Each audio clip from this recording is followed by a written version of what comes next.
Worldwide, corporate governance and corporate boards have made an uneven job of managing the flood of changing expectations. For example, when risk governance exploded as a boardroom concern almost a decade ago now, boards quickly added risk oversight tools to their role. But too often this structure bogged down corporate decision-making and turned risk from an element to be weighed into a taboo to be avoided. We see other areas where boardroom change has brought unexpected blowback. One of these has been director search and recruitment. The historic model saw corporate insiders gaining seats on the board as a final step up the company ladder.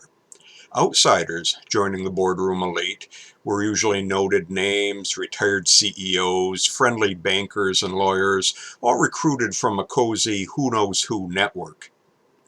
Now, this model has taken a lot of hits in recent years. Boards, particularly public companies, now need to include current targeted competence, diversity, and shareholder responsiveness. Boards also need people willing to devote more time and effort to fewer boards and being prepared for today's liability and oversight demands. Now, this all sounds good, but such factors have upset and strained our ability to find, vet, and add new board members.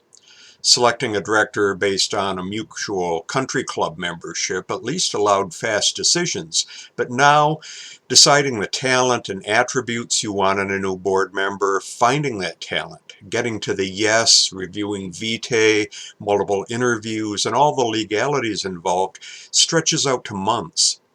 And some boards just fuss over finding the perfect qualifications so much they never get to a perfect candidate. The face-to-face aspects of director search are still in the learning stage too. Boards, headhunting firms, and candidates themselves are working to reinvent an interview and vetting process that differs in major ways from the executive job search system. Asking and answering the wrong questions in the wrong way still seems to be the rule in looking at board members. And finally, one hoped-for result of more professional board recruiting was board refreshment. That is, more turnover, younger, more diverse directors, and fresher skills. The opposite has actually happened. A new Bloomberg study found the average S&P 500 director age is now 63. That's 2 years older than a decade ago, and average tenure has now reached 11 years.